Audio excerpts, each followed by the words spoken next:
Vamos a dar inicio a nuestra clase. Este seminario es un seminario de teorías de la educación, ¿verdad? Entonces, vamos a plantear cómo vamos a desarrollarlo en este contexto en el que la virtualidad promueve estas formas de interacción, ¿no? La universidad nos tiene acostumbrados todo el tiempo a la presencialidad y las formas de relacionarnos son distintas. Yo no voy a hablar de esto porque seguramente muchos de ustedes son docentes y cotidianamente experimentan estas nuevas formas de enseñanza y de aprendizaje a través de estos modos, que por suerte nos ayudan bastante para poder dar continuidad a todo aquello que teníamos programado. Entonces, en el encuadre que nos propone la universidad, nos vamos a encontrar todos los sábados a las 10:30 de la mañana, ¿sí? En nuestro encuentro, digamos, presencial, en el que vamos a ver si podemos interactuar un poquito más. Luz. No importa, está sin luz. Hay alguien que está con el teléfono, el micrófono. Si no le damos aparte de Mar del Plata. El de Funpei está abierto. Es el de Funpei, ahora nosotros, bueno. Decía, nosotros tenemos esta herramienta que es este encuentro en el que la enseñanza universitaria y sobre todo un posgrado pone, digamos, como una cuestión esencial la posibilidad de, en esa interacción de promover debates, ¿no? Es clave para una clase universitaria que el debate sea el centro de los encuentros presenciales. Entonces, este podría ser un pequeño objetivo, ¿no? Que nosotros pensemos que en los encuentros vamos a proponer discusiones, debates, interacciones que nos permitan, digamos, problematizar algunas cuestiones de las teorías de la educación, por una parte. Por otra parte, nosotros tenemos una plataforma en la que están puestos todos los contenidos con los que nosotros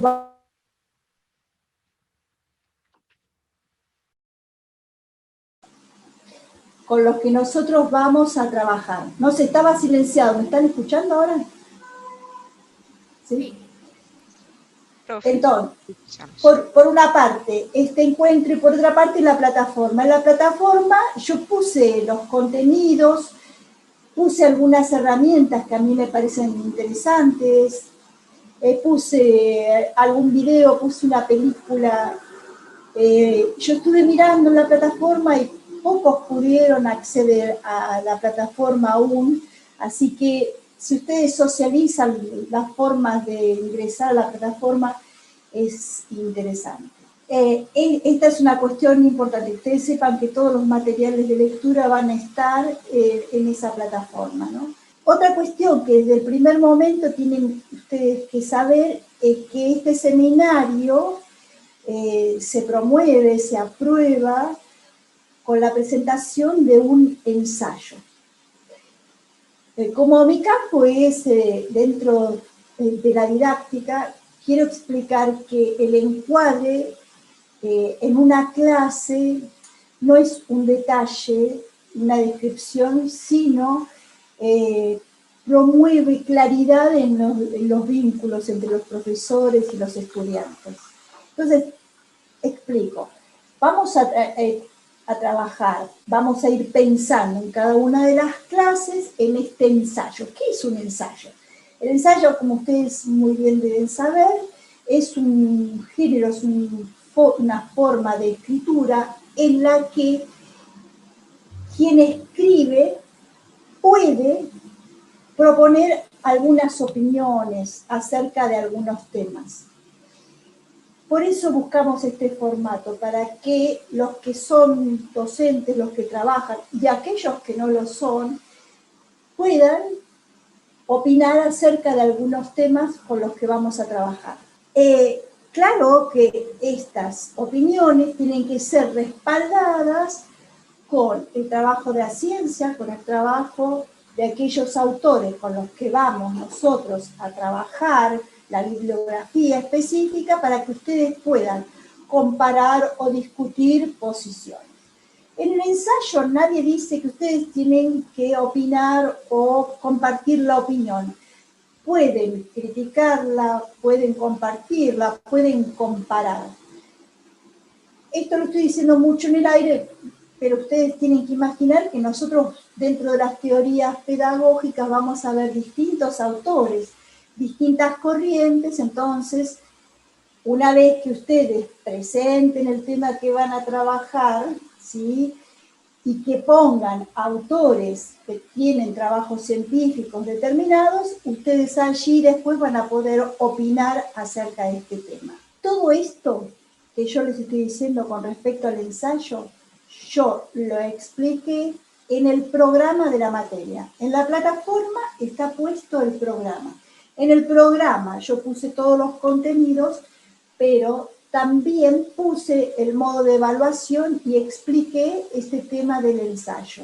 Por supuesto que lo vamos a reiterar y que en la última clase vamos a volver sobre este tema, pero mi idea es que ustedes ya tengan desde el inicio del seminario esta perspectiva. Su trabajo final va a consistir en hacer un ensayo. El ensayo tiene un máximo de 8 páginas. El ensayo podría exceder un poquito las 8 páginas, pero lo que yo no quiero es que ustedes escriban 30, 20 ni 28 páginas. No tiene que tener un límite para que ustedes puedan ser precisos.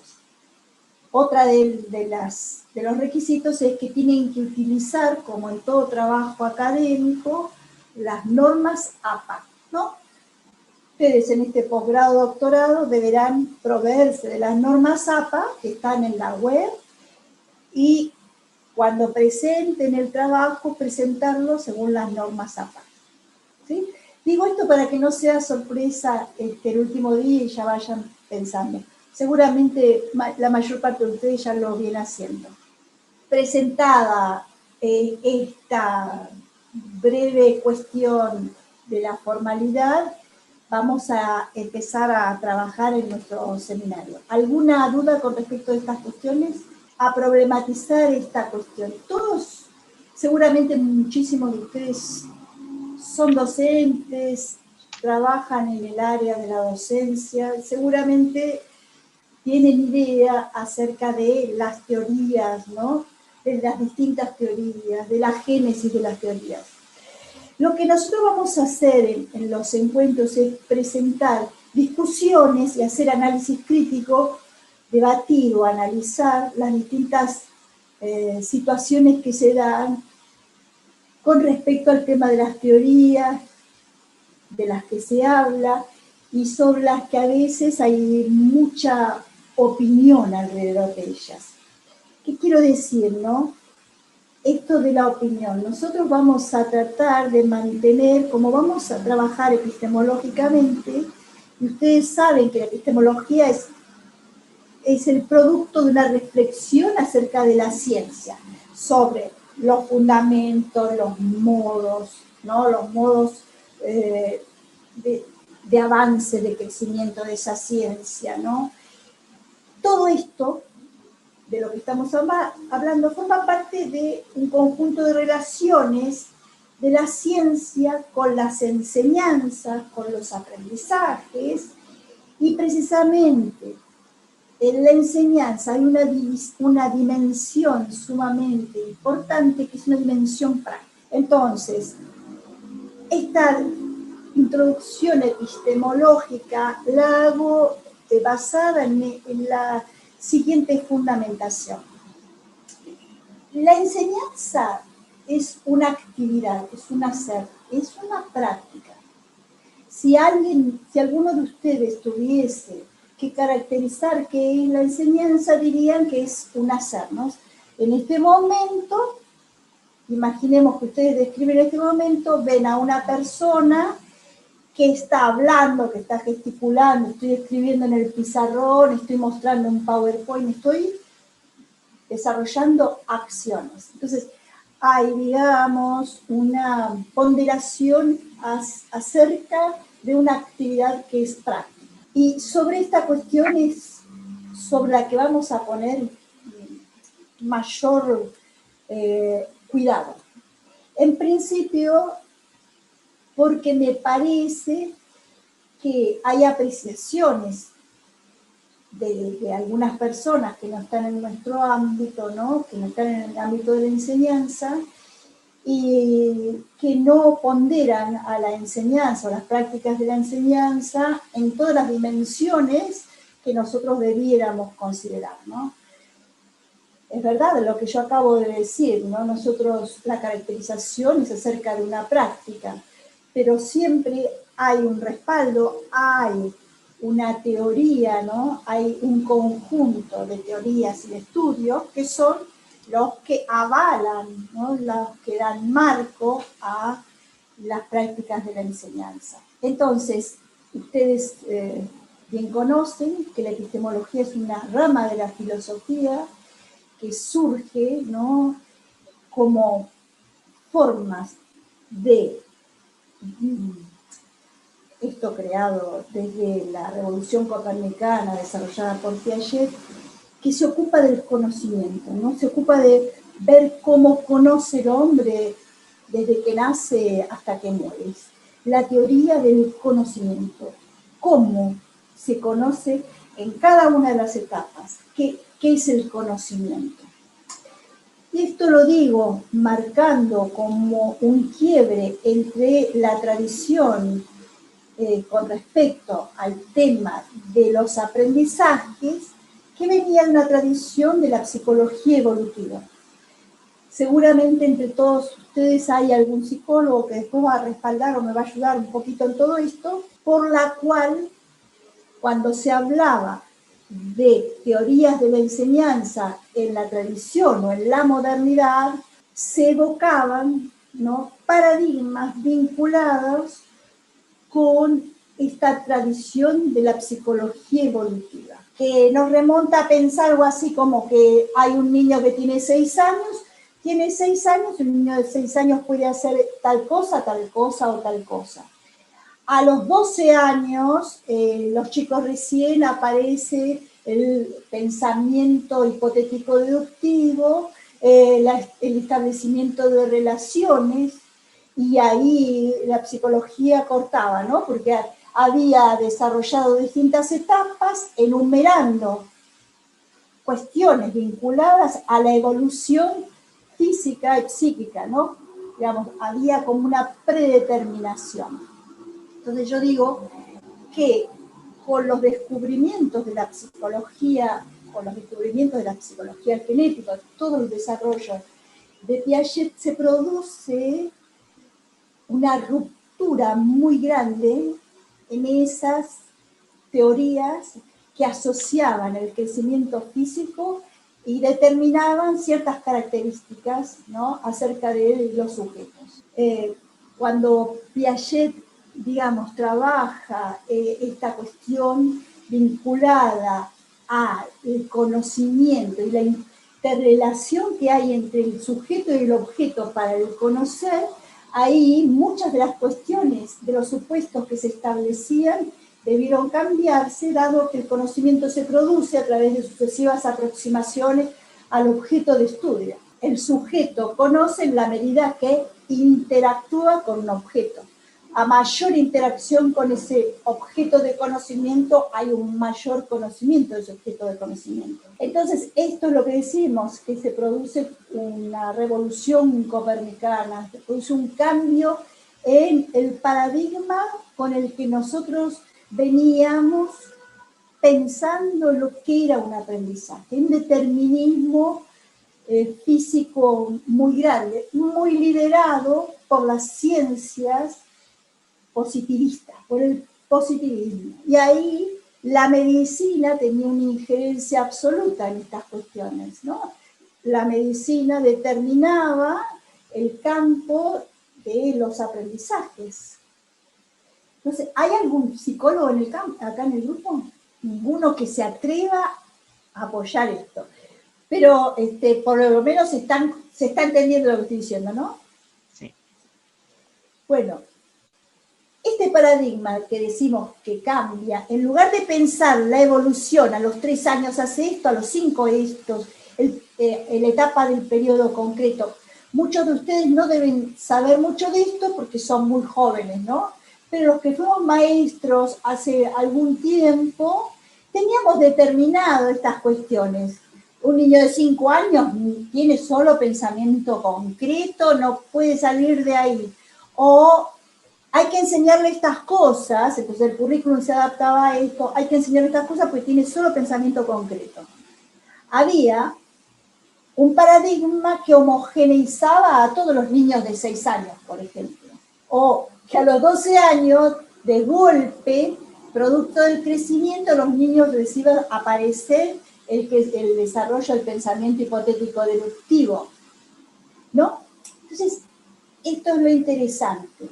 ¿De qué modo la epistemología nos cambia el discurso y nos habla del desarrollo, ¿no?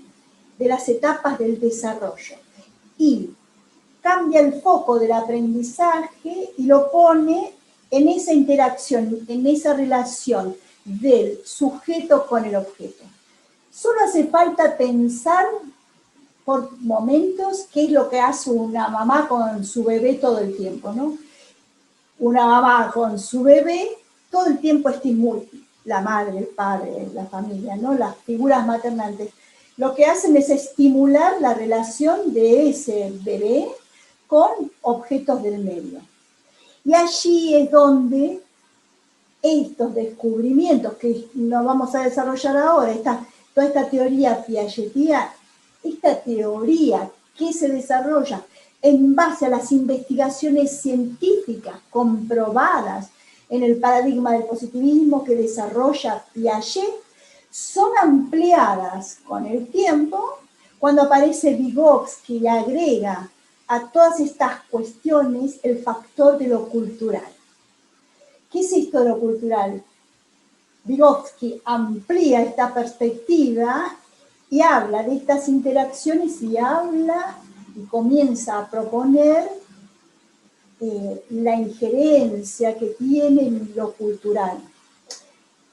Para poner un ejemplo, un bebé tiene una interacción con la madre, con la teta de la madre, y en un momento la madre compra o tiene que poner una mamadera en la alimentación, y este sería un objeto de la cultura, por ejemplo, como un objeto, digo. Para nosotros es interesante esta cuestión de esa mediación en la cultura. La pongo en este ejemplo tan baladí para que pensemos, ¿no? Para que pensemos en la relación del principio que establece la mamá con el bebé. Digo la mamá únicamente no por feminista, sino por la interacción, ¿no? Y después, cómo se produce una mediación cuando de la socialización primaria que tiene un bebé en el seno de su familia, aparece el personaje de la maestra con una mediación de la cultura. Una maestra, supongamos, una maestra que en el sistema argentino sería la maestra del jardín maternal o la maestra del jardín inicial, para no pensar en la maestra de primaria. Ahí está el tema de la cultura. Llevo estos ejemplos para que pensemos la diferencia entre un paradigma y el otro. Y porque me interesa que tengamos claro que la ciencia en la que vamos a basar nuestro trabajo se maneja con 2 paradigmas, con un paradigma cuantitativo y otro cualitativo.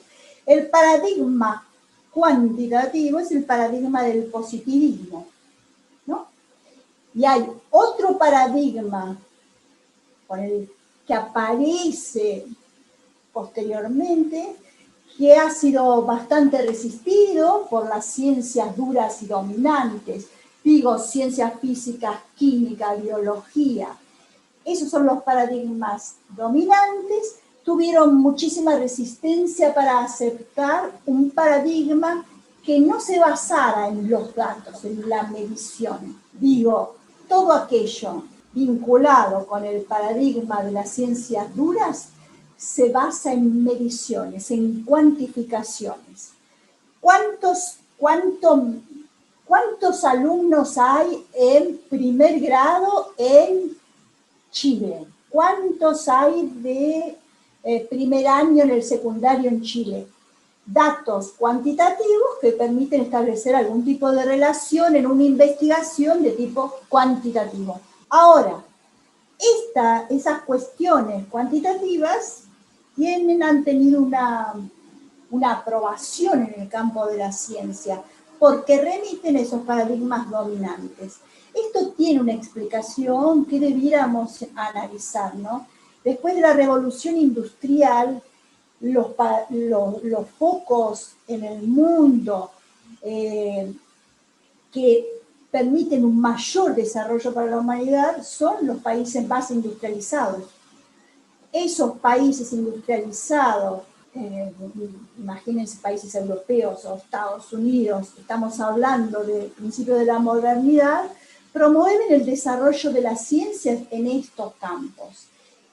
Y estos campos generan descubrimientos que permiten el avance, ¿no?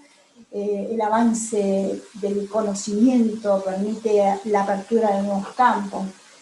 Es sumamente interesante. Estoy pensando en tanto pensar en una máquina, pensar en un avión como un cohete a la luna. Piensen en esas cuestiones que eran las que regían el paradigma cuantitativo.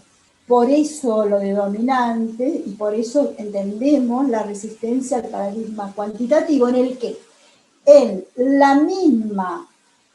los mismos datos muy elementales que puse antes, en lugar de pensar cuántos niños habrá, yo podría ver cómo se vinculan las maestras de primer grado con los niños en Chile, o cómo son los profesores de primer año, qué tipo de relación, cómo enseñan los maestros chilenos a los alumnos secundarios. No sé, pongo cualquier ejemplo, ¿no?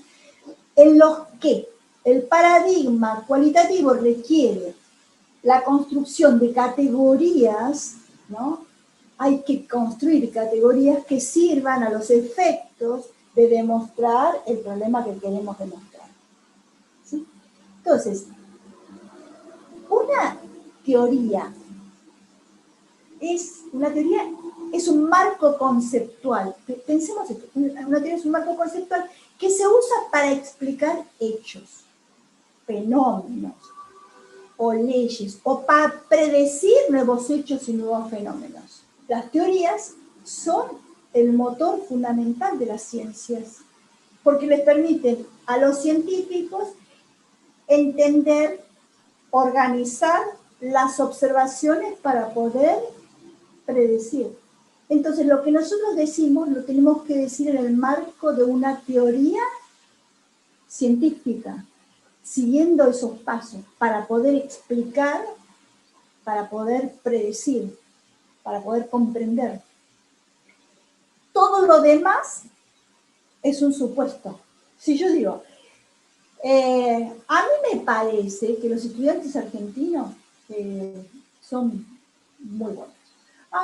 Yo creo que los estudiantes colombianos son excelentes. Son supuestos, porque no hay ningún trabajo, no hay una justificación a partir de los datos y a partir de teorías de la ciencia.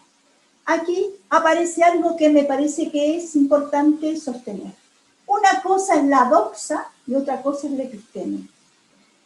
En el marco del doctorado, nosotros tenemos que hablar de ciencia, tenemos que hablar de episteme. Nosotros debemos abandonar la doxa, que es la opinión. Yo opino que en la Argentina se producen los mejores vinos del mundo. Bueno, puedo decirlo desde un lugar de argentinidad, pero esto no es algo, es una opinión. El tema de la opinión en nuestro país es un tema muy controversial. Mucha gente opina sin respaldar lo que está diciendo. Y eso nosotros ustedes doctorandos, nosotros en el doctorado, tenemos que alertar acerca de esto. Cuando estamos en el campo de la ciencia, otra cosa es cuando estamos hablando coloquialmente con nuestros amigos. Pero cuando estamos hablando en este marco, tenemos que hablar desde el episteme. Excepto que hagamos un paréntesis y decimos, ¿no? Bueno, esto entre nosotros, ¿comprendemos? Entonces, hasta ahora, explico el valor de una teoría, traté de sintetizar de dónde viene todo esto y hablar de dos marcos, ¿no? de dos marcos para interpretar, para conocer estos datos. También tenemos que pensar que a lo que acabo de decir acerca de una teoría, tenemos que agregar todo el marco normativo. Siempre la teoría es un conjunto de hechos formados por un marco normativo, que es un primer componente de una teoría. En una teoría no se formula en una mesa de un bar, ¿no? Está compuesto por supuestos ontológicos, por supuestos epistemológicos y por principios éticos que promueve la comunidad científica. Para nosotros, yo sé que hay 2 o 3 argentinos por acá, ¿sí? ¿Están por acá algunos de ustedes? ¿Quién me levanta? María, Martín. Nosotros tuvimos ¿Miriam también? No. ¿Sí? Nosotros tuvimos una discusión con respecto a las vacunas, ¿no? Y la gente opinaba acerca de los criterios de la ciencia, ¿no? Hay un límite para la opinión o para la discusión. Cuando estamos hablando precisamente de teorías, de investigaciones que están respaldadas por supuestos científicos, ontológicos, epistemológicos y éticos, tenemos que, esto no es una opinión, esta es la palabra de la ciencia, es ciencia, no es una opinión. No es que yo me tomo un tecito, como me decía mi mamá, tómate el tecito que te va a servir divino. Una cosa es la tradición, la opinión, la creencia. Acá tenemos una cosa muy importante en el campo de la enseñanza. La creencia, señores.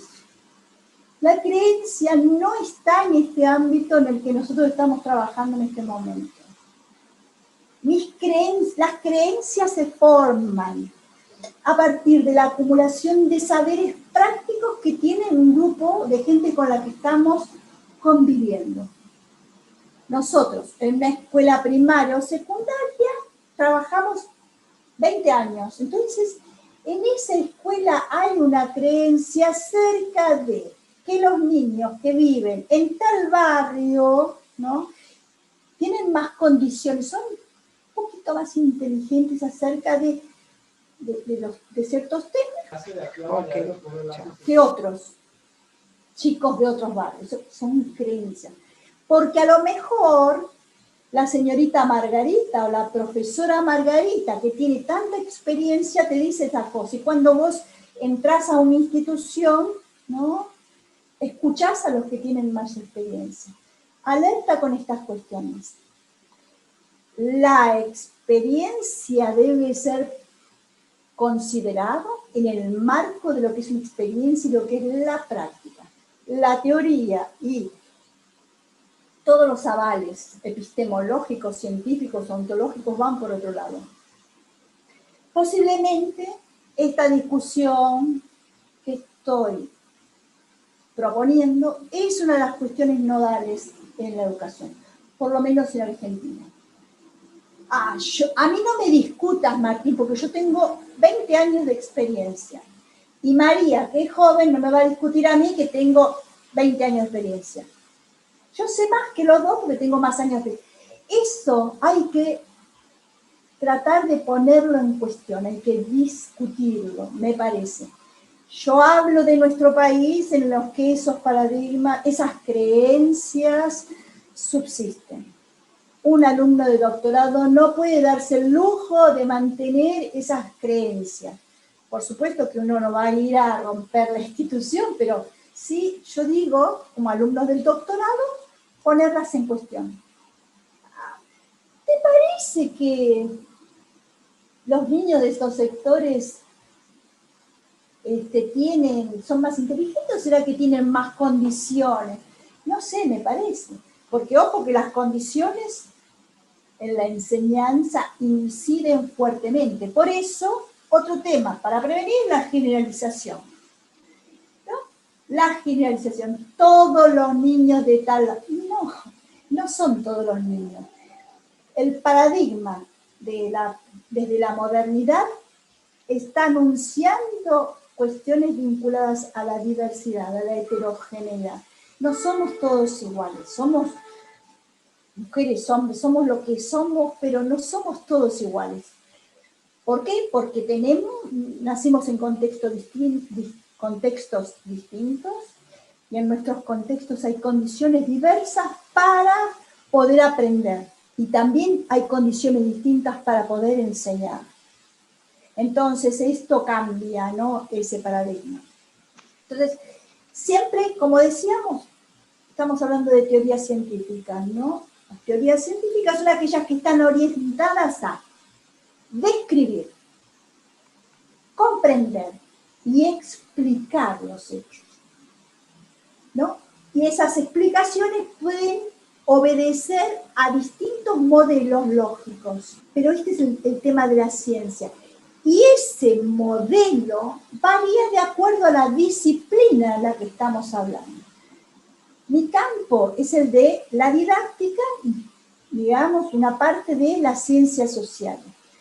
Pero a lo mejor Marcel, que está por ahí arriba, proviene de la física, de la química. El campo de Marcel, en el caso de que venga de una ciencia dura, tiene otras lógicas. Y acá es importante, uno de los problemas, estoy hablando mucho, ¿me siguen o paro un poquito? ¿Sí o no? ¿Se entiende? Muy bien, se entiende. Bien, sí, está muy claro. Siga, siga. Muy bien, muy bien. Eso, tienen que votarme, como los políticos. Es una cuestión importante el de las generalizaciones, vinculado a la epistemología de la disciplina que cada uno de ustedes enseña. Y esto es importante. Si yo enseño matemática, yo soy la profesora de matemática, las matemáticas tienen una lógica epistemológica vinculado al método de investigación de las matemáticas. Si yo soy profesora de ciencias sociales, soy profesora de geografía, la epistemología de las ciencias geográficas tiene una lógica epistemológica distinta a la de las matemáticas. Si yo enseño música en la escuela, la música tiene una epistemología diferente. El profesor de educación física, en una escuela, en un profesorado, en lo que sea, trabaja en un campo del conocimiento y observa la lógica epistemológica de su disciplina. Cuando digo lógica epistemológica, ¿de qué estoy hablando?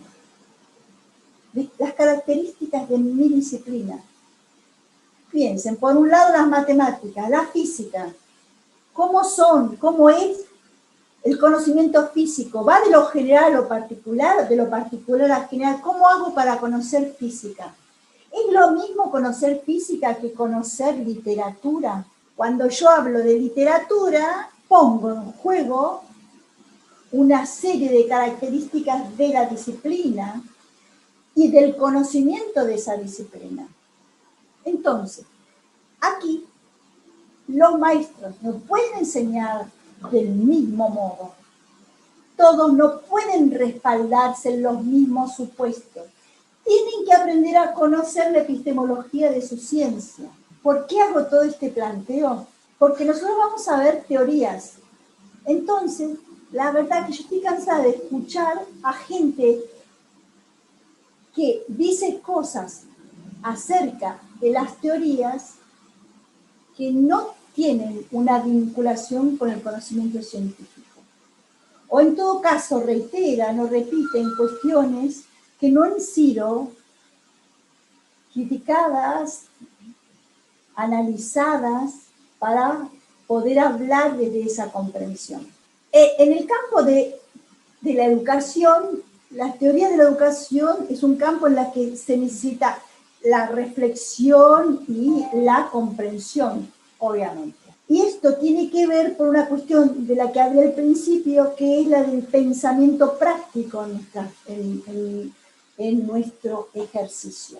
Porque nosotros tenemos que orientar nuestras acciones y vincularnos con el conocimiento de la ciencia, ¿no? Siempre tiene que haber una vinculación con la teoría. Esto es sumamente fundamental, ¿no?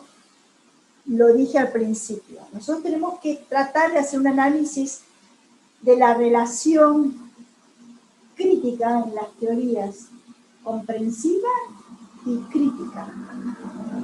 El pensamiento crítico no tiene que ser solamente una premisa, es algo que tenemos que poner en cuestión todo el tiempo. La crítica nos permite identificar los obstáculos. Esta es una cuestión importante. Las teorías se enfrentan con obstáculos. El conocimiento científico se enfrenta con obstáculos. Y esos obstáculos se presentan tanto en las teorías como en las prácticas. No es que uno aplica una teoría, alguien te enseña en un profesorado, hablo de Argentina, que es lo que nosotros conocemos, entonces te enseñan constructivismo. Y entonces hay una propensión a pensar que el estudiante del profesorado, como conoce y comprende, ¿no?, qué es el constructivismo, cuando esté en sus prácticas va a ser un maestro constructivista. Y puede hablar de sus prácticas desde el constructivismo.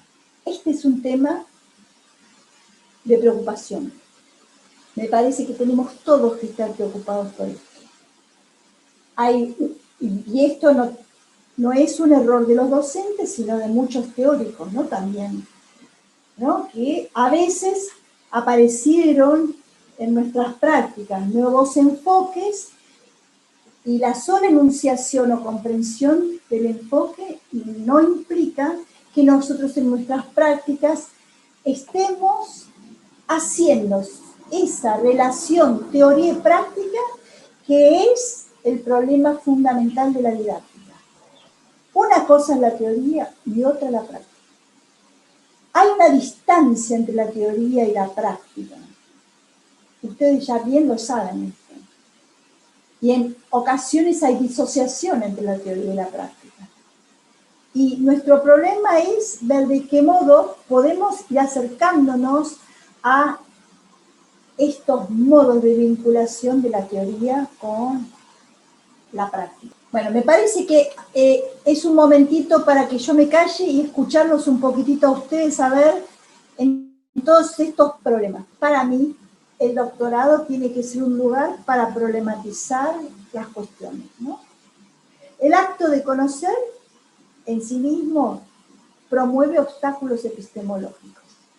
Hay muchos autores que hablan del obstáculo epistemológico. Conocer, para todos, se los digo, es algo complejo. No es verdad, para mí, ustedes me pueden refutar, decir que conocer es fácil, que estar acá es una cosa fácil y agradable. Para mí, el conocimiento está lleno de obstáculos. Sobre esto quisiera que discutamos un poco. Mi nombre es Alejandro, soy colombiano y licenciado en matemáticas. Bien. Eso. Dije 3, pero bueno. Pero me sirve, a mí me sirve para pensar en la matemática. Ok, y es justamente sobre eso que me gustaría pues compartir, porque Mabel, hablabas de dos paradigmas, el paradigma positivista, ¿ya? Que digamos es el acervo normal en el cual estoy, y hablabas de la parte cualitativa, del paradigma cualitativo. Y hermenéutico, lo llamamos hermenéutico interpretativo. Bien. Y colocabas una distinción importante para el paradigma hermenéutico, los cuales eran las categorías, tuve yo la oportunidad de en algún momento trabajar en un proyecto con el sector externo, entre la parte pública y privada, y en unas asesorías me encontraba con maestros que hablaban de precisamente eso que tú nos invitas a abandonar, que es la doxa, y lo hablaban desde la generalidad, desde el debería ser así, desde yo lo hago así, y yo decía, oh my God, ¿qué está sucediendo? Sí. Y en esa distancia entre esos dos paradigmas, porque realmente es una distancia muy amplia, surge para mí una oportunidad que es esto del integrar pues, los dos paradigmas, es decir, el tratamiento de la información y la reflexión de acuerdo a los resultados de la información, que yo creo que es una oportunidad pues bastante grande. Entonces, y que tiene que ver con esa gran problemática de la didáctica, de la teoría a la práctica. Entonces, no sé, y lo hago básicamente como reflexión y como pregunta ante lo que nos has compartido, con relación a esta experiencia integradora, a esta experiencia transversal que creería yo pueda aportar para que también entremos en una reflexión no solamente de los dos paradigmas, sino en una tercera posibilidad integradora, y a esto como aporte a lo que puede ser una nueva posibilidad de la didáctica o del acervo didáctico, porque también lo colocabas desde la parte ontológica y desde la parte epistémica. Entonces, pues no sé ahí cuál ha sido tu experiencia, profe, en esto, o tu mirada por lo menos, que me parece muy, muy interesante esto que nos has compartido y por lo que a mí me ha pasado también. Hablo yo antes de que de otra intervención. Yo puse los dos paradigmas, pero también es posible triangularlos, ¿no? Nosotros podemos hacer una investigación que tome una cuestión, digamos, cuantitativa y una cualitativa, y después triangular datos. Yo hice mi tesis doctoral en este sentido, ¿no? Utilicé datos acerca de un distrito, de un lugar, de un sistema educativo, relevé una cantidad de datos importantes y después avancé con entrevistas, ¿no? Esas entrevistas organicé determinadas categorías y después crucé los datos, con lo cual pude, digamos, trabajar ambos paradigmas, ¿no? A partir de la metodología de la ciencia. Está perfecto. Esto no quiere decir que sea obligatorio. Uno puede hacer una tesis absolutamente interpretativa, una tesis cuantitativa.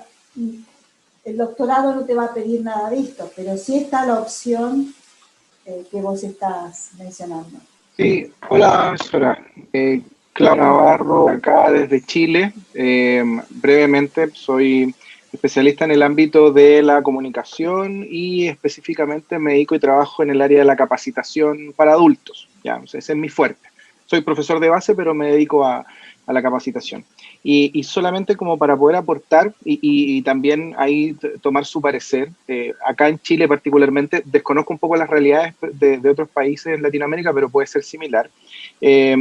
Aquejamos y sufrimos mucho, y es preocupante que hoy día en diferentes ciencias aparece este hijo o hija del paper, que logran tomar un paper que es un pequeño extracto, una pequeña conjunción, y lo toman como casi un paradigma y una teoría a aplicar y una bandera que se alza en las aulas y en mi caso también en los espacios de trabajo cuando queremos hablar de formación en adultos. No pretendo ser un crítico de ciertos modelos, pero por ejemplo, no sé, hablamos de coaching ontológico, que muchos lo pueden ubicar y se toma como el gran paradigma que va a poder solucionar diferentes problemas, y yo lo encuentro una muy buena herramienta. Sin embargo, no es la gran solución a todos los males. Entonces, sí estoy muy de acuerdo con lo que usted dice, que es muy preocupante, y tenemos que, sobre todo en estos espacios doctorales, poner la atención no solo en la teoría, sino que también cómo lo aterrizamos a la práctica. Creo que ahí hay un desafío súper grande. Si bien el doctorado es un espacio de reflexión teórico, también debiese ser un espacio de cómo lo aterrizamos a la práctica, porque después lo que vemos desde arriba, desde la teoría hacia abajo en la práctica, van aplicando este paper chiquitito que esboza algunos algunos elementos, pero lo aplican como que fuera la gran Biblia de la solución de todos los males. Entonces es un desafío tremendo y que personalmente me ha motivado estos últimos 10 años que he trabajado en capacitación a cómo aterrizamos la práctica, la teoría a la práctica concreta en los quehaceres laborales de las personas. Muy, muy interesante, Claudio, y aparte hermoso que estés con tu bebé ahí. Qué bueno, ¿eh? Qué buena, qué linda imagen la tuya. Te tocó. Muy Exacto. Lo que quiero decir es que, por lo menos en la comunidad científica de la UNR, nosotros le damos suma importancia a todo el trabajo, al rastreo con respecto a los antecedentes, ¿no? Todo aquello que forma lo que nosotros llamamos el estado del arte. Entonces, si yo estoy hablando de la enseñanza de la matemática, por ejemplo, para tomar lo que decía acá el compañero Alejandro, y ¿por qué los alumnos de la facultad reprueban matemática? Voy a hacer una intensa búsqueda del estado del arte en la comunidad científica general. Y voy a tratar de buscar tesis doctorales, de maestría doctorales o trabajos científicos que voy a poner en el estado del arte. Y por supuesto que lo que pedimos, yo por lo menos cuando tengo un tutorando, lo que le pido es que organice el estado del arte de lo más actual a lo más viejo. ¿Qué quiero decir con esto? En Argentina, por ejemplo, en la didáctica, en este momento hay jóvenes pedagogas que están trabajando científicamente con algunos temas. Entonces, la propuesta es poner las últimas investigaciones y tesis, por ejemplo, el tema de la matemática, arriba. Pero en Argentina nosotros no podemos desconocer que tenemos a Alicia Camiglioni, a Liz Virgil, que hay maestras, a Lucarelli, maestras de la didáctica, que aunque aparezcan, que hayan hecho trabajos en el 2000, no haya que considerarlos. Entonces, en primer término, esta cuestión que bucea en los trabajos de la ciencia actuales con respecto a mi problema de investigación. ¿Está? Ese es un tema. Y por otra parte, el marco teórico de la tesis no admite trabajos que no sean de la ciencia. Ese es un criterio. Ahora, en estos temas hay que tener cuidado. Yo no recomiendo nada, a mí no me interesa el campo, nada que no sea comprobado, que no sea científicamente demostrado. No es que lo desconozca, pero no abordo trabajos con esas características, porque es la línea de investigación, bueno, en Argentina y en las universidades en las que trabajo. En el campo de la ciencia no se admiten. Sí puede ser fruto de divulgación, puede ser fruto de estar en los medios o en las redes. Yo casualmente estoy en un tema así, en una cosa que estoy escribiendo, porque en Argentina se confunden mucho las discusiones. Una cosa es lo que se discute en las redes o en los medios de comunicación en los que va cualquiera y cualquiera opina. La opinión es libre. Yo puedo opinar lo que quiera. Me puedo sentar en el mejor programa de la televisión argentina y decir las pavadas más grandes y puedo opinar, ¿no? Eso está bien, no sé, está bien. Eso es una cosa. Ahora, en el campo de la ciencia, vos no pasás en nuestro país ni la aprobación de un proyecto si no estás trabajando en el campo de la ciencia. Esto, Claudio, aunque sea un dolor de cabeza para vos, uno tiene que aceptar estas cosas del campo de trabajo donde uno está, porque tampoco puedes ir como un Quijote contra todos. Lo que sí, lo que a mí me parece, lo que yo hago con lindo modo es poner en cuestión, ¿no? Ay, pero a vos te parece tal cosa, no sé, yo yo lo que pasa es que leí a tal autor o trabajé este texto muy ingenuamente, discutiéndolo de ese modo. Pero no lo pondría nunca en la bibliografía de mi programa. No evocaría nunca eso.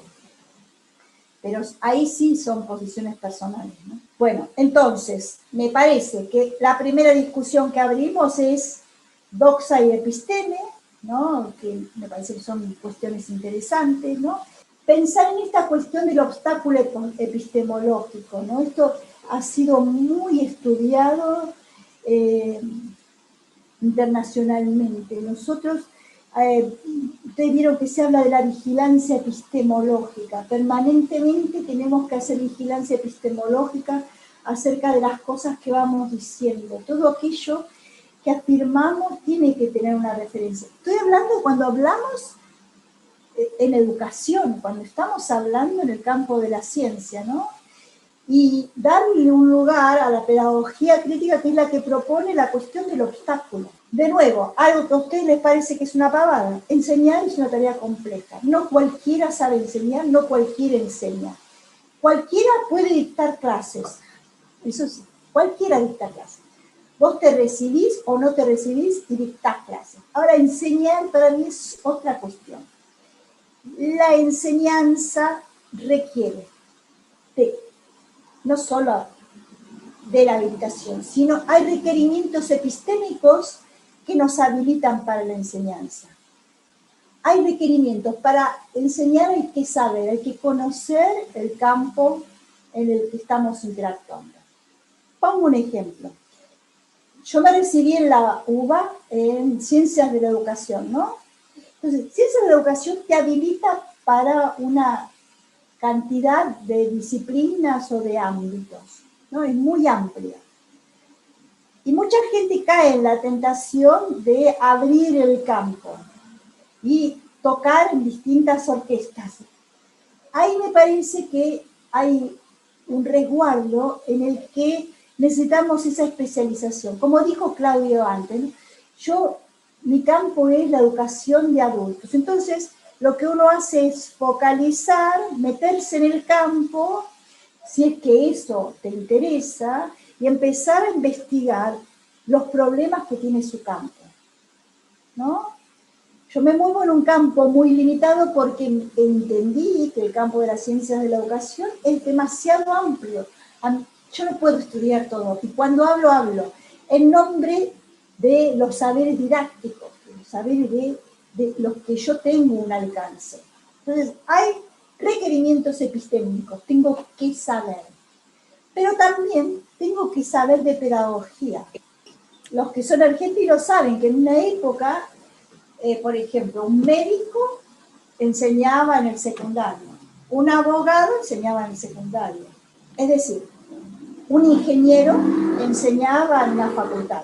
Hay una investigación muy interesante acá, que es muy interesante de Lucarelli, Elisa Lucarelli, en la UBA, que ella dice que la disciplina en la que nos recibimos tiene, por supuesto, tratándose de aquellas materias que tienen prestigio social, tienen prevalencia sobre la función docente. Pongo ejemplo. El ingeniero Gómez da clases en esta facultad.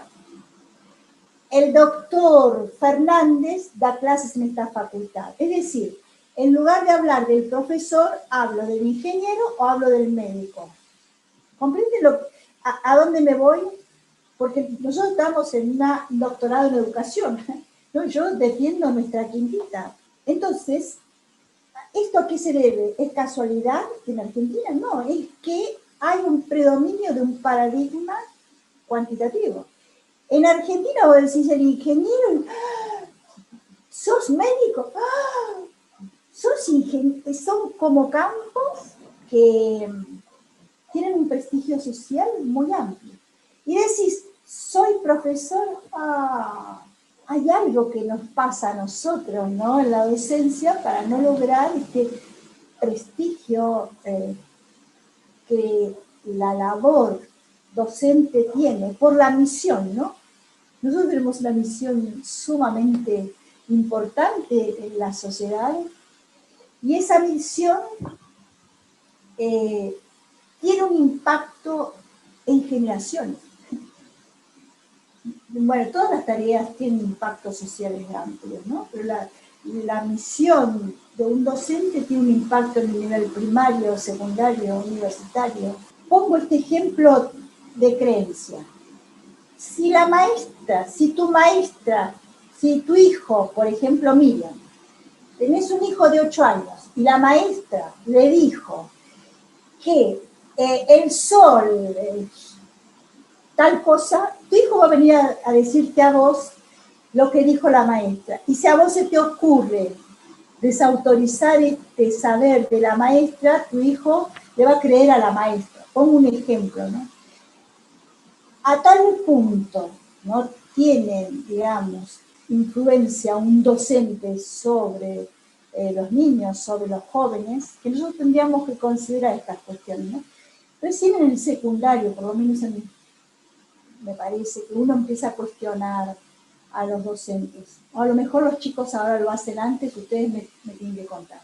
Digo todo esto porque a veces aparecen opiniones o creencias que impregnan y que aparecen mezcladas con teorías pedagógicas. Nosotros no tenemos que decir de una teoría lo que la teoría no dice, porque la teoría tiene bases científicas, epistemológicas, epistémicas.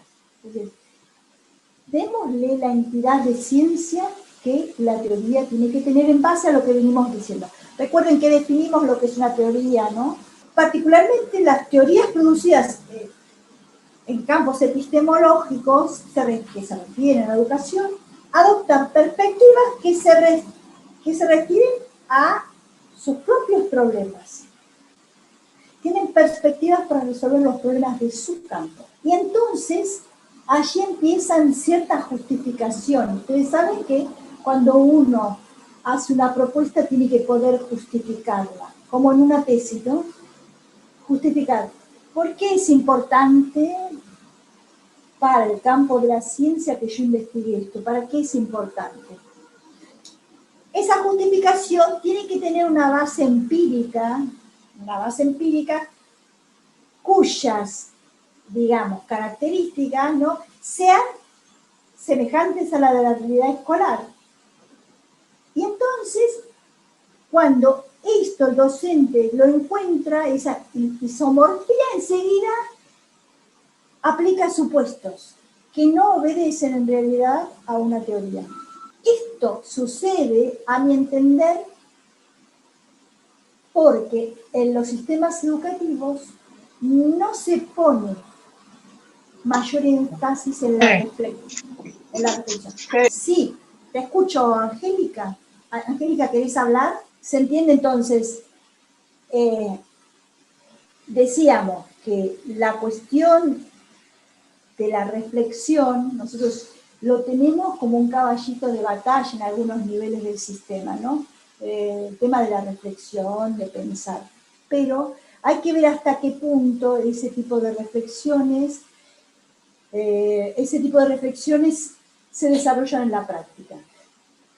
Hasta qué punto el pensamiento, como dice Perkins es un norteamericano que murió hace poco, que decía, piensen en esta metáfora que me parece hermosa.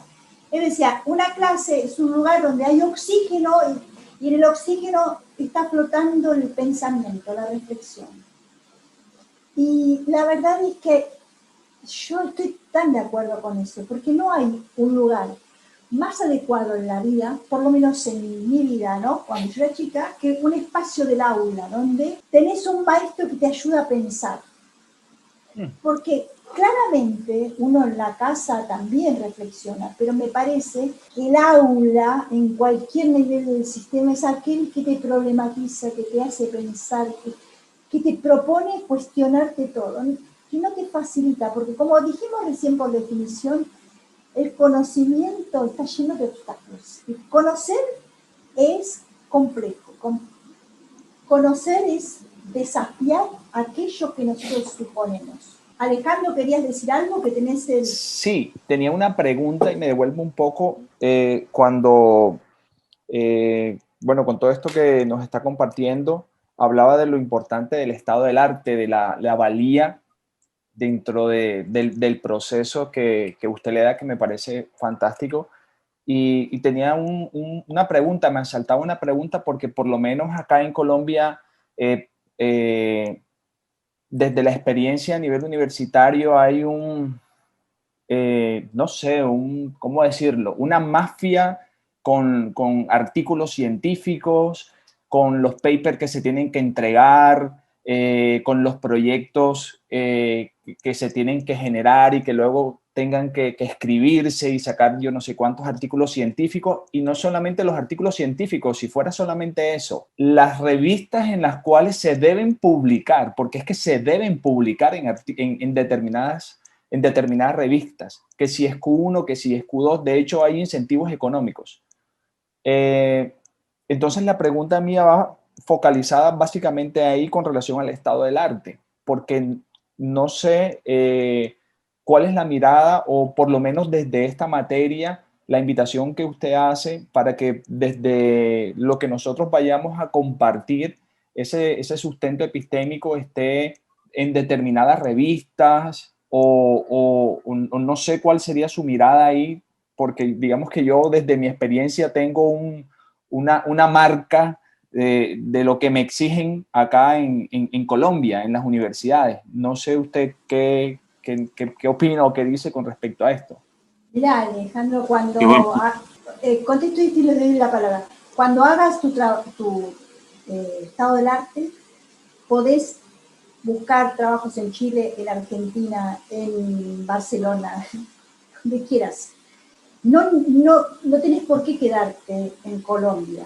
No lo digo por quedarme en Colombia, profe, lo digo por el sentido de que si debe estar en determinada tipo de revista, no de país, sino rankeada.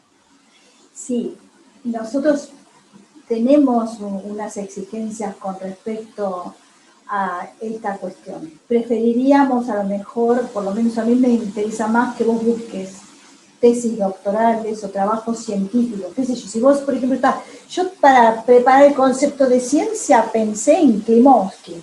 Grigorio Klimovsky, un epistemólogo argentino muy famoso. Entonces, mi fuente es esa. O un trabajo que yo les voy a dar a leer ahora, que está validado científicamente. Siempre hay que pensar en los espacios de la ciencia, ¿no?, que estén validados. Desconozco cuáles son las características en tu país, Alejandro, pero trata de ser más universal, sobre todo para presentar en la UNR. No sé, me gustaría escuchar la opinión de otros, a ver, con respecto a este tema o a lo que estamos trabajando hasta acá. Sí, solicito la palabra para ello. Dale, buenos días. Jonathan. Bueno, mi nombre es Jonathan Gómez y soy profesor de lengua castellana, ¿sí? En el sector público. ¿Me escuchan bien? Bueno, no te veo bien. Te escucho bien, pero no te veo bien. Ya la aprendo. Sí, es que hoy estamos por acá en donde estoy como a 13 grados, entonces todavía estoy por acá en mi habitación. Bueno, con respecto a lo que está hablando Alejandro, que me parece un tema de interés y que incluso fue parte de mi decisión de salirme de las comunidades académicas científicas relacionadas a la educación superior, siento que sí es muy preocupante el panorama que se está viendo actualmente entre todas las universidades, y esto se relaciona muchísimo con los paradigmas de los cuales usted acaba de hablar hace un momento.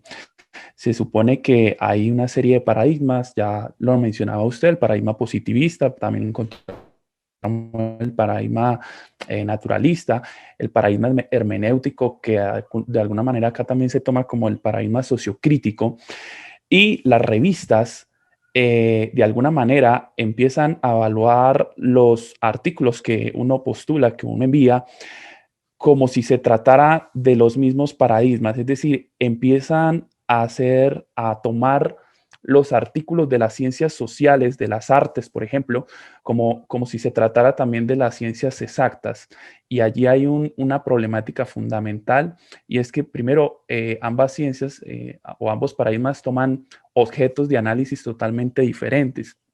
Y entonces no se sabe por qué de alguna forma nos quieren empezar a equiparar los unos contra los otros e incluso hacer debates y demás dentro de las mismas universidades, a tal punto que hoy publicar acá en Colombia se ha convertido prácticamente que una odisea, ¿sí? Anteriormente Colciencias Colciencias es como la entidad, como el CONACYT, que me parece que se llama en Argentina, Sí. como la entidad encargada de avalar ese conocimiento. Ok, ese. Se encarga de avalar el conocimiento. O sea, ya tenemos incluso entidades preestablecidas, que es la que dicen qué conocimiento es válido y qué conocimiento es no válido. Y acá entra nuevamente el problema, porque hasta qué punto, muchas gracias Martín, CONICET, hasta qué punto no es importante también darnos cuenta de cómo el arte de alguna manera incide en los cambios de perspectiva de la mentalidad de los colombianos. Eso no es importante acá. Acá no es importante, por ejemplo, dar cuenta, qué sé yo, de cómo el teatro, por ejemplo, incide en la reconstrucción del imaginario y la identidad de la paz a personas que han sufrido lastimosamente el conflicto. ¿Sí? Entonces, ¿cómo se evalúa eso? Es la pregunta. ¿Qué categorías de análisis tenemos que inventarnos que de alguna manera vayan orientadas a un paradigma cuantitativo, totalmente donde todo tiene que medirse, todo tiene que ser cuantificable para precisamente dar cuenta de ello? Entonces, preguntémonos, ¿cuánto mide un beso? ¿Cuánto mide un abrazo? ¿Cómo se da precisamente esa medición de las cuestiones afectivas, de los sentimientos, de las emociones de los seres humanos? ¿Cómo quieren que nosotros lo tengamos allí y lo expresemos en un artículo que de alguna manera está siendo ya homogenizado? Si en el curso pasado estamos hablando también de la homogenización de la educación, ahora ya hay una homogenización de los procesos de escritura académica dentro de las comunidades académicas y científicas. Entonces, todos tenemos que escribir de la misma forma a como se ha venido haciendo en las ciencias exactas. Finalmente termino dando una recomendación que me parece súper interesante, el trabajo que está haciendo la Universidad actualmente de Chile.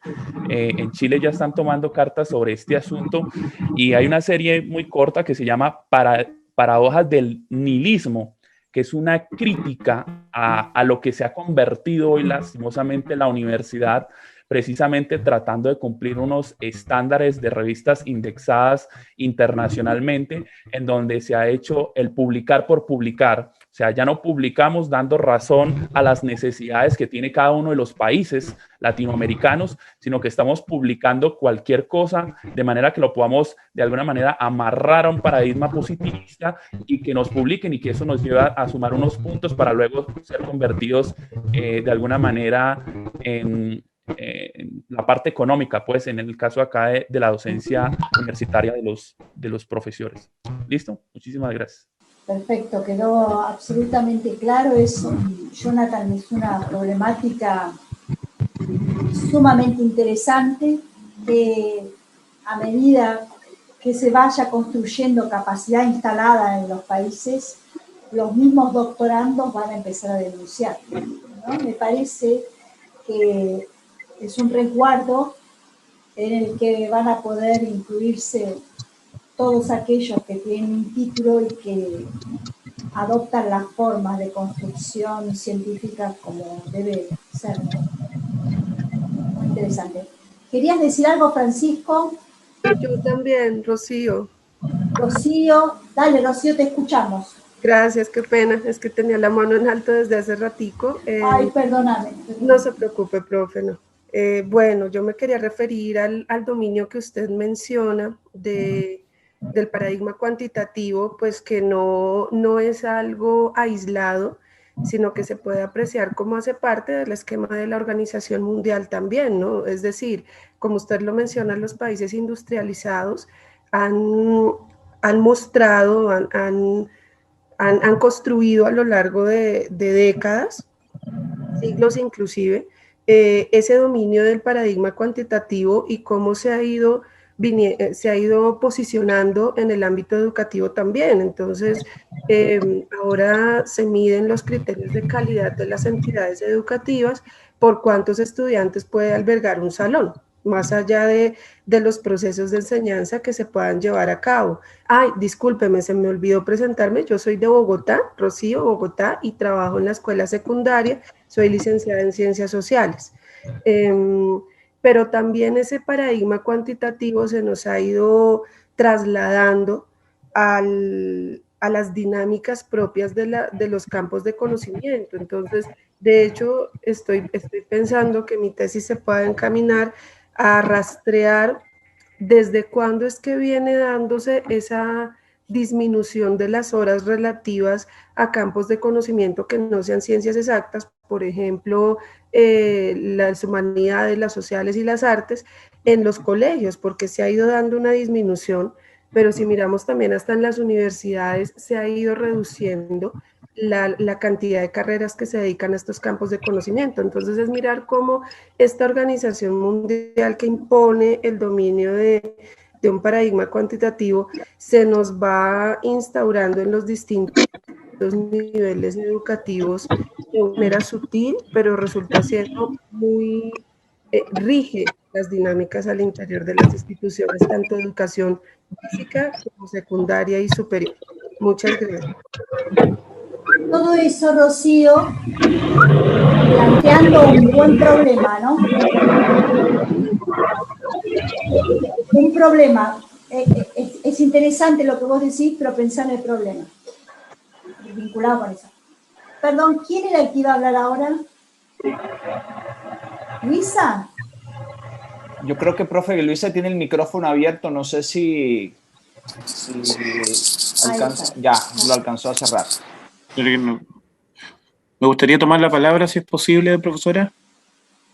Vamos, Chile, toda. Francisco. Sí, primero saludarles a todos y a todas. Mi nombre es Francisco Varela, soy profesor de primaria, de básica, le decimos en Chile, y además especialista en gestión pedagógica y currículum, una maestría ahí. Pero este espacio de conversación, este espacio de diálogo que se abre desde la universidad, a uno le permite darse cuenta que las realidades en toda Latinoamérica son bastante similares, que tenemos una mirada hacia las ciencias exactas como ciencias de calidad superior sobre aquellas que son el desarrollo de habilidades blandas y las competencias de los estudiantes.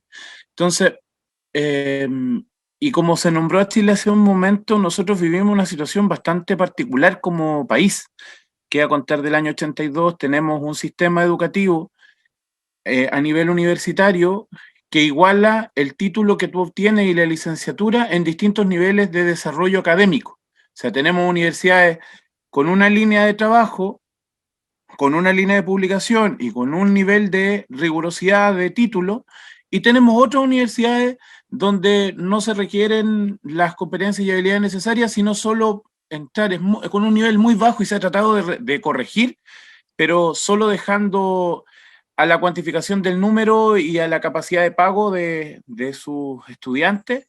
El sistema está colapsando. Tenemos una cantidad de ingenieros que no tienen trabajo y otras realidades en distintos momentos. Y hace 4 años aproximadamente se establece que la pedagogía requiere mínimos base de ingreso y que aquellas universidades que pretenden la pedagogía tienen que tener ese nivel de calidad en un cambio de mirada respecto a la labor educativa. Pero ahí, para no alargarme tanto, ahí es donde uno encuentra también la necesidad, y comparto con la persona que hablaba de Colombia, de que las publicaciones no respondan a la necesidad de publicar. Yo participé en la edición de una revista de la Universidad Tecnológica Metropolitana durante 4 años, dirigí el magíster en Gestión y Desarrollo Local, y uno se encuentra con la situación que llega un paper de transporte, llega un paper de otra característica, y todo se publica por la necesidad de publicar. Entonces, ahí viene mi pregunta, si eso está ocurriendo también en otros lugares de Latinoamérica, si la cuantificación de las publicaciones es más potente que la necesidad de publicar para responder a la universalidad, para responder al requerimiento de la sociedad. Porque por lo menos en Chile está ocurriendo eso. Y una publicación que valía X en el ranking, que te dejaba como que bien yo publiqué en la revista de la universidad, en la revista política de la Universidad de Chile, por ejemplo, hoy día una publicación vale cada día menos porque tú puedes publicar en distintos formatos, en distintos lugares, en distintas universidades, sin ningún rigor académico en el cierre de esa publicación. Entonces, desde la tesis, desde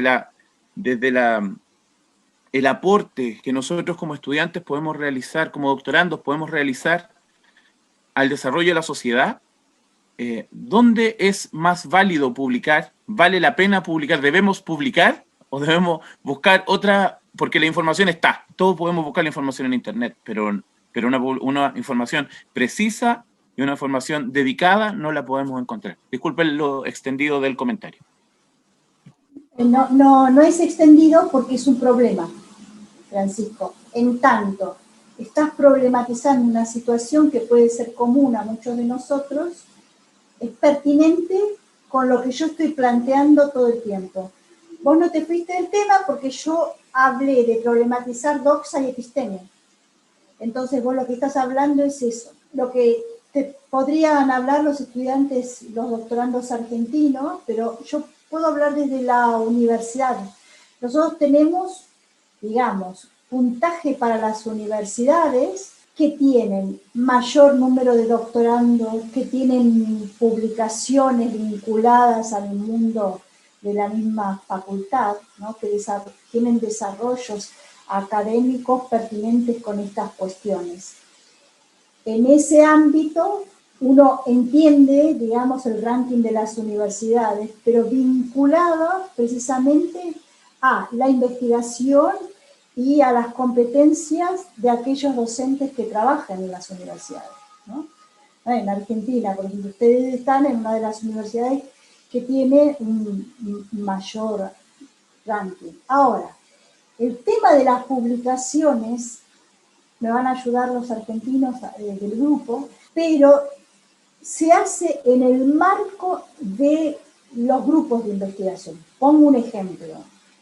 En la carrera de Historia de la UNR, las tesis de algunos profesores tienen vinculación con determinadas problemáticas y los doctorandos publican en la medida que el grupo de profesores de esa carrera desarrolla un control académico sobre esos trabajos. Esto es lo que yo te puedo aportar desde la perspectiva de la universidad. Escribimos en el marco de una universidad o de una investigación que promueve la universidad. Y los criterios con los que se juzga una tesis presentada son sumamente estrictos. El tribunal, como en todos los países, observa mucho porque lo que se produce en una tesis doctoral va a ser de público conocimiento. Cuando vos publiques, Francisco, tu tesis la va a conocer el mundo, se va a publicar. Entonces hay un resguardo con eso, ¿no? Uno tiene que tener tanto cuidado cuando trabaja cuestiones académicas porque la comunidad en el mundo después lo va a leer. Bueno, a ver si hay algún otro comentario de algún colega que quiera exponer esto. Es una preocupación y me parece sumamente interesante que lo pensemos en el marco de esta cuestión. Mientras ustedes se deciden a pensar en algunas otras preguntas, yo quiero plantear lo siguiente. En este resguardo, en este cuidado que vamos a tener con respecto al tema de la teoría, a mí me gustaría que tengamos cuidado de hablar de las teorías si no están en el marco de lo que es una teoría. El programa plantea como una génesis de distintas teorías medio ubicadas en el tiempo, ¿no? Distintas etapas de la historia y un contexto. A mí me interesa esto. si estamos hablando de una teoría, por ejemplo, yo vi algunas pistas, todo una explicación muy amplia, pero hablé en el marco de la modernidad, del surgimiento de ciertas teorías del positivismo, el contexto histórico, el contexto en el que surge el positivismo es un contexto en el de la revolución industrial, donde la filosofía positivista tenía una predominancia absoluta, donde el capitalismo aparecía como teoría económica que respaldaba esos sistemas de producción capitalista. Y en ese marco, ¿no?, de la modernidad, si la filosofía era positivista, si lo político tenía que ver con las teorías del liberalismo en lo económico, ¿sí?, si el sistema tenía que ver con ese capitalismo, ¿qué pasaba con la educación? En el marco, estamos hablando del principio de la modernidad, no se equivoquen, ¿eh? En ese marco, ¿no?, si los sistemas de producción avanzan, si las fábricas, las empresas se desarrollan a partir de una idea de producción en línea, si a partir de la existencia de un gerente, de un capataz y de muchos operarios, las líneas de producción con orden, con organización, se desarrollan, ¿no? Si ahí el capitalismo pudo expandirse en el mundo como una teoría, ¿no?, que mostraba estas cuestiones de la eficacia y de la eficiencia. Ojo, eficacia y eficiencia, hacer las cosas bien y hacerlas en tiempo y forma. Si esto pasaba en las empresas, ¿por qué no trasladar eso exitoso a una escuela? Entonces, yo tengo una fábrica y una escuela, las comparo. Entonces digo, bueno, una escuela tenés un maestro, tenés niños, tenés una organización del espacio, ¿no? Tenés a alguien que le enseña a muchos otros, ¿no?, un grupo homogéneo de chicos. Ahí se reproduce el sistema productivo capitalista. Lejos de considerar esto, digo, ¿qué teoría es la adecuada para pensar en estas cuestiones? ¿Con qué teoría analizo la escuela? ¿Cómo hacían los políticos, digamos, de los países dominantes, léase Norteamérica, Inglaterra, los países más fuertes en el capitalismo, para pensar en las cuestiones educativas? ¿Cómo hacían? Entonces, hay una pista sumamente interesante para pensar estas cosas. Los países sajones, a los que me estoy refiriendo explícitamente, no hablan de didáctica como nosotros, países dominados por los españoles que hablamos de la didáctica. Todos nosotros, todos los hermanos latinoamericanos, fuimos sometidos y colonizados por los españoles, excepto, bueno, Brasil, ¿no?, por los portugueses. Hay un brasilero, me parece, un par de brasileños en Europa. Entonces, nosotros, estos países latinos, hablamos de didáctica. Vuelvo a los países sajones, como, digamos, representantes de ese capitalismo del que estoy hablando. Ellos necesitaron encontrar explicaciones para pensar en la educación en estos sistemas. Y lo hicieron no desde la didáctica, como dije recién, no tienen, sino de la psicología educacional. La psicología educacional, ¿qué hizo? La psicología no puede interpretar los procesos de enseñanza y de aprendizaje como los pensamos en la actualidad. Entonces, como rama de la psicología, crearon una rama auxiliar que es la psicometría. La psicometría, ¿qué hace? Puede, a través de test o de pruebas, medir y cuantificar. Entonces, durante muchísimo tiempo la psicometría se encargó, hablo de Argentina, país que conozco, se encargó de medir la inteligencia, entre paréntesis, como si eso fuera posible, de los argentinos. Entonces, las escuelas te tomaban un test en primer grado, cuando tenés 6 años, estoy hablando de la modernidad, no estoy hablando del presente, atento, ¿no? Hace unos cuantos años. Se tomaba una prueba a los niños de 6 años en el que, con distintas preguntas inventadas en otros países, no en los nuestros, preguntaban cosas y con esos resultados medían la inteligencia de los niños. Entonces, de las pruebas salía que Francisco tiene 120 de inteligencia, Claudio tiene entre 100 y 80, y Martín tenía entre 60 y 80. Entonces, ¿qué se hacía con eso? Se juntaba a todos los Franciscos, todos los Claudios y todos los Martínez, ¿sí?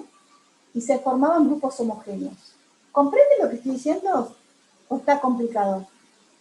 Entonces, a Martín yo lo ponía en un grupo de chicos a los que le habíamos medido la inteligencia y decíamos, y bueno, el grado de los Martínez es un grado flojito. Martín, te agarré a vos porque sos sargento y nadie se va a enojar. Señal de que era la división entre el A, el B y el C. Exacto. Así es en Argentina. Casualmente, el grado de Martín era el C y el grado de los franciscos era el A. Todo el mundo se daba cuenta que lo mejor era ser Francisco y no ser Martín. Perdón la metáfora que estoy metiendo para poder hablar de la psicometría. Pero esto no es un cuento, esto fue así. En Argentina fue así. No lo es ahora. Pero, en base a las creencias, a la acumulación de cosas que pasan en los sistemas educativos, algo de eso subsiste. Algo de eso mezclado con el prejuicio y con ciertas características físicas o ciertas características económicas. Bueno, en definitiva, digo que en el campo de las prácticas educativas en todos nuestros países, las teorías pedagógicas tuvieron ese sustento, tuvieron ese marco, donde se aplicaban estas cuestiones. ¿Me entienden? Ahí me está diciendo algo alguien. Jessy. Entonces, quiero que estén atentos a esto, porque las valoraciones no se cambiaron. Los sistemas educativos fueron sistemas conductistas, y ahora sí le pongo la palabra a toda esa historia que hice con los sistemas educativos, ¿no? ¿Se acuerdan? Capitalismo, positivismo, puse cada una de las para educación, conductismo. ¿Por qué conductismo? Porque cuando yo que soy la maestra le enseño a Martín, cada cosa que le digo a Martín, Martín me tiene que hacer la respuesta correcta. Como Martín no me responde tan correctamente, para mí Francisco va a ser mejor porque responde exactamente lo que yo quiero. En este marco de los sistemas educativos que respondieron a cierto conductismo en educación. Ojo, no nos equivoquemos, porque si vamos a hablar de las ciencias duras aplicadas, esto estaría bien, ¿eh? Después estoy hablando de las prácticas educativas. Esto tuvo una vigencia durante muchísimo tiempo en el mundo, este paradigma. Y hubo un hecho, en los años 60, aún estando la Guerra Fría instalada, ¿no? Esta cuestión de la muralla que separaba el capitalismo del comunismo, ¿no? En la que los norteamericanos advierten que los rusos mandan un cohete a la luna, el Sputnik. Estoy hablando de los años 60. Esto fue tremendo en esa Guerra Fría porque Norteamérica se da cuenta que algo está pasando en Rusia que ellos no estaban manejando. ¿Me entienden el problema a nivel internacional? Enviar un cohete a la luna en ese momento no fue una anécdota. Fue, digamos, la advertencia de que algo pasaba en la ciencia en otro país. Entonces, hay todo un replanteo muy fuerte acerca de las formas de educación. ¿Sí? Aparece un tipo llamado Dewey, John Dewey, que dice, bueno, así no se puede, estoy hablando de Norteamérica, todo esto, así no se puede seguir enseñando porque evidentemente hay algo que no estamos haciendo bien. ¿Se sigue el relato de lo que estoy diciendo? Estoy haciendo un contexto histórico. Entonces, Dewey propone pensar en una escuela nueva, la nueva escuela de John Dewey, en la que en lugar de pensar en esta maestra que enseña, transmite un contenido al otro y el otro responde, ese es el esquema del conductismo. Yo sé y le enseño a alguien que no sabe, ¿no? Algo de lo que Freire después retoma y habló muchísimo. Proponen que el centro del interés sea el niño y que el maestro trabaje en función de los intereses de las criaturas. ¿Comprenden? Este es un problema que cambia el orden establecido mundialmente. Es tremendo lo que estoy diciendo, es un cambio en las teorías. Esta cuestión se trabaja en el mundo. Nosotros en Argentina tuvimos las escuelas en Rosario. Martín y Mayra, me parece que está por ahí, saben que las escuelas de las hermanas Cosentini formaron parte de una experiencia en la que se hizo la escuela nueva, ¿no? Aquí se trabajó muchísimo con esta cuestión de la escuela nueva, ¿no? De una nueva perspectiva. Entonces, cuando hablamos de educación, el paradigma dominante, ustedes tienen que sacar sus conclusiones, tiene vinculación con aquellas disciplinas que tuvieron ese impacto del que tanto hablé. Y eso genera situaciones de poder muy grande en el mundo y particularmente en la ciencia. Por eso dije antes, Rocío, si vos sos ingeniera, te van a denominar como ingeniera, no como profesora o doctora en educación. Más importante, digo, como percepción social, ¿eh? Entonces, ese paradigma, ese cambio del que recién hablé, de la escuela conductista a la nueva escuela, hay muchas otras denominaciones, pero voy a tomar estas dos, ameritó muchísimas fundamentaciones, justificaciones, estudios, investigaciones. ¿Sí? Si yo le pregunto a los argentinos que están acá cuál es nuestro sistema educativo, me parece que no podemos decir en todos los lados es lo mismo. Posiblemente, y ahí Martín me vas a ayudar porque sos el único que veo, que el secundario es más conductista, en Argentina, podemos decir que el nivel inicial, Miriam, vos también ayúdame, el nivel inicial es más escuela nueva, ¿no? Que la primaria es una mezcla. Fíjense que está caracterizando un sistema educativo a grandes rasgos y que las teorías pedagógicas no se imponen en todo el sistema. Algo está pasando. Vamos, me gustaría escucharlos a ustedes porque estoy hablando mucho. Yo creo que el tema del formato que nosotros tenemos actualmente de aula clásica y para prueba este doctorado. Estamos conectados a miles de kilómetros y podemos conversar y podemos discutir y podemos analizar y nos podemos comunicar. No sé si hay un grupo de WhatsApp que alguien había sugerido crear, pero podemos establecer vínculos.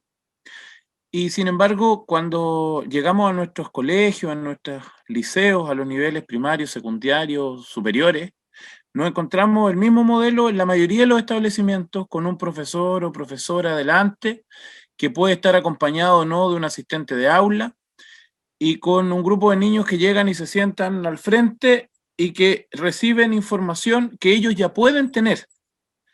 El acceso a la información, yo tengo 3 hijos, una de 3, uno de 5 y una de 21. Entonces uno mira en el largo el tema. La más grande, cuando empezó a estudiar, había que ir a la biblioteca, porque computador con internet no hay en la casa. La más chica, cuando quiere algo que tiene 3, toma el tablet, se mete a YouTube no sé cómo y llega y busca lo que quiere, lo ve, después lo saca, lo borra, lo conecta al televisor y uno no sabe cómo aprendió eso. La base del aprendizaje, basado en la experiencia, nos dice que nadie tomó clases para ocupar el celular. Sin embargo, los niños ocupan el celular y lo ocupan mejor que nosotros, muchas veces, y saben hacer más cosas y aprenden rápido a través de las aplicaciones. Entonces, yo creo que nosotros como especialistas en docencia, si uno mira, estamos en el siglo XXI, hoy día se puede operar a una persona a distancia con un robot del porte de un pelo que entra por su cuerpo y hace una operación microscópica y te sana. Los doctores en 20 años más probablemente podrían ser incluso reemplazados por máquinas. Ese es el mundo que vivimos hoy día. Entonces, al aprender a aprender y cómo aprendemos a aprender y cómo ese paradigma lo transformamos, porque si no, yo no tengo la capacidad moral, intelectual ni el conocimiento suficiente para pararme frente a un curso y decirle, yo sé esto. No, profesor, usted no sabe esto porque esto lo dice Internet y Internet sabe más que usted. A veces uno se encuentra en esa situación.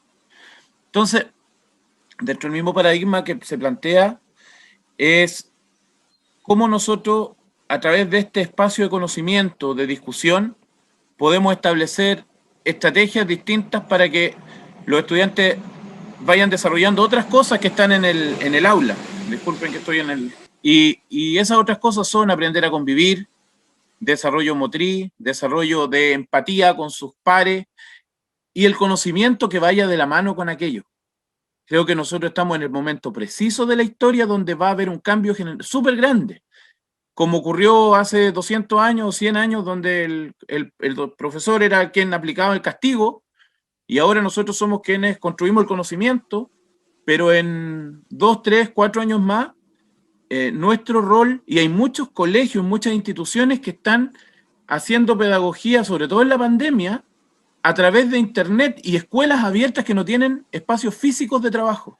Entonces creo que lo que nos convoca en estos 2, 3 años o 5 años de ejercicio de este doctorado es efectivamente propuesta pedagógica de desarrollo, aprendizaje y conocimiento y de ampliación de conocimiento y también de cuestionar el conocimiento que está, porque en la red nos encontramos con cualquier cosa que dice cualquier cosa y todos hemos recibido trabajos copiados y pegados de alguna página web que no tienen cero sentido y cero análisis. Solo creo que este es un espacio muy agradable, muy aquí en Chile decimos muy rico, porque nos permite conocer que las realidades en Latinoamérica y la realidad en Argentina y la realidad en Colombia, Perú y demás no son muy distintas entre sí, y a veces observamos caricaturas de nuestros propios países respecto a cómo van ocurriendo las cosas que en realidad no son ciertas en el grueso. En particular en Chile, la diferencia entre... Yo participé en un proceso que es la nueva educación pública, que es el sacar de un sistema municipal, que cada municipio actuaba como estanco. O sea, yo tenía un municipio que tenía 2 pesos, por decirlo en número, entregaba educación de calidad 2 pesos, y un municipio que tenía 100 pesos entregaba educación de calidad 100 pesos. Ejemplo, el municipio de Vitacura tiene 3 escuelas con un presupuesto igual al municipio de Lo Prado, que tiene 25 escuelas. Entonces, en esa situación estamos hoy día tratando de cambiar un poco la forma de entender cómo llegamos a los colegios, pero los colegios nos están adecuando, y en tiempo de pandemia fue súper claro, porque aquellos municipios, acompañar a sus estudiantes en el proceso tecnológico, lograron salvar mejor el año que aquellos que iban a entregar una fotocopia a sus estudiantes, y ustedes me entienden lo que quiero decir, sobre todo aquellos que trabajan en ruralidad y demás. Pero quería compartir aquello con ustedes, estimados. Países subdesarrollados, Francisco, y compartimos lamentablemente esas experiencias. Yo lo que propongo en este poquitito tiempo que nos queda es de armar como un contrato en el que nos resguardemos entre nosotros y hagamos control epistemológico entre nosotros para obligarnos a controlar nuestras palabras para poder enriquecer nuestros marcos teóricos. Si ustedes están en este doctorado es porque tienen una trayectoria que los acredita y saben muchas cuestiones. No vamos a empezar en nada de nuevo, ¿no? Lo que tenemos que hacer es revisar algunos supuestos en este espacio en particular y controlarnos en el buen sentido entre nosotros como para revisar algunas cuestiones que se constituyen en creencias, ¿no? Que este espacio sea un lugar para eso, para poder acercarnos al conocimiento de la ciencia. El conocimiento de la ciencia es distinto al conocimiento común, al vulgar. Vulgar, que no es despectivo. Y voy a decirles por qué. Nosotros, en nuestro seminario, nos vamos a acercar casi al final a un grupo de investigadores que están hablando de las pedagogías del sur. Son pedagogías que nos interpelan a nosotros, a los argentinos, brasileños, chilenos. Esas pedagogías del sur rompen los paradigmas de las pedagogías tradicionales. Las dejo por ahora en suspenso porque me interesa que hagamos un recorrido ordenado, que hagamos una génesis. Ustedes saben que la génesis es más que una línea histórica. En este caso, la génesis nos va a servir para ver los conflictos y los problemas que en cada etapa de la historia ocurrieron con el tema educativo. Es decir, vamos a hablar de las primeras teorías, pero no vamos a salir con la teoría, sino que vamos a ponerla en un contexto, porque si no, nada tiene sentido. Es decir, yo intenté explicar lo del Sputnik recién en los 60, ¿no? Pero eso, si no está en un contexto, no se puede interpretar bien, ¿no? Así como lo de la nueva escuela, bueno, hay que darle un contexto. Y así como destacar todos los valores del conductismo como teoría pedagógica, como teoría para el conocimiento de las ciencias duras. Nosotros estamos hablando de dos paradigmas, pero no estamos hablando en contra de dos paradigmas, porque necesitamos que los ingenieros sigan construyendo puentes, que los médicos nos ayuden con las vacunas, necesitamos que los profesores de historia sigan con el paradigma interpretativo, el hermenéutico interpretativo, es decir, pero lo que tenemos que ver es comprender los contextos y hacer una distinción, por ejemplo, en el caso del constructivismo, que es un paradigma, hacer una diferencia con las interpretaciones constructivistas. No es lo mismo, porque hay interpretaciones que hablan de los procesos psicológicos del constructivismo. Y no es lo mismo. Y no es lo mismo la aplicación del constructivismo, ¿no?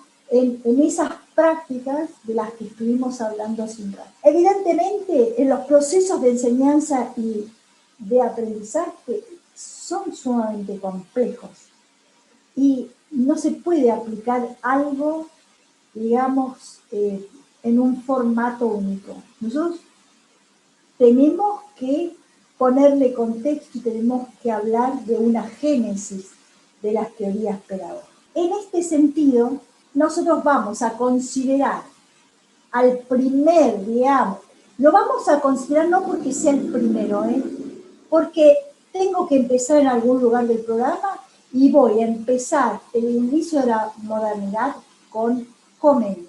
Quiero presentarles a Comenio. Bueno, como no manejo yo la organización, quería escribir, pero no puedo. Comenio surge en 1600.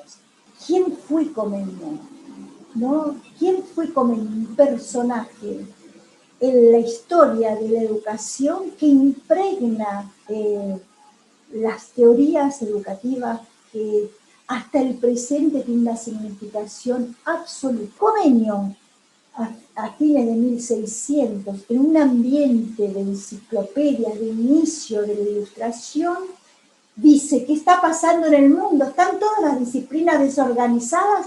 Organiza las disciplinas y crea, digamos, organiza esas disciplinas y da inicio a algo que se llama didáctica, ¿ya? Con un ideal absolutamente panzófilo, crea la didáctica magna. ¿Qué hace Comenio en esa didáctica magna? Organiza los modos de enseñar y de aprender. Te dice en ese momento cómo es que hay que crear los espacios para la enseñanza y el aprendizaje. Te dice cómo hay que enseñar las ciencias naturales. Te dice cómo es el método, si es inductivo o deductivo. En ese año, Comenio le explica a los maestros que tienen que utilizar láminas para enseñar. No sé si ustedes se dan cuenta de lo que estoy diciendo. Comenio es una cabeza fantástica, fenomenal. Cuando uno lee, ¿no?, la obra de Comenio, no puede creer tanta inteligencia al servicio de la educación. Claro está que la obra de Comenio tiene una finalidad, tiene un propósito.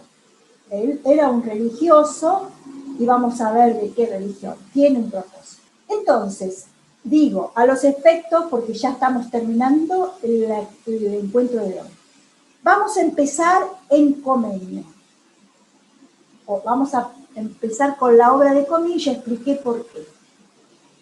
Yo les voy a pedir a ustedes que busquen vida y obra de Comenio, que se organicen.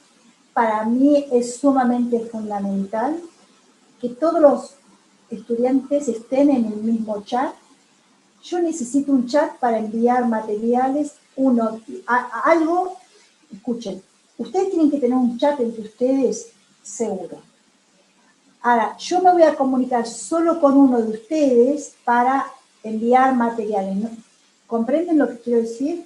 Yo ahora me quedo con uno de ustedes y uno de ustedes va a pasar algún material que necesitemos, se lo va a pasar al grupo. ¿Se comprende lo que digo o está muy complicado? Para el próximo encuentro, que es el día 13, nos vamos a encontrar y a mí me interesa que ustedes investiguen por lo menos de a 2 o de a 3 quién era Comenio. Es un trabajo que lo propongo que lo hagan de a 2 y de 3. Y que piensen en una presentación de PowerPoint solo con dos, a lo sumo con 3 presentaciones.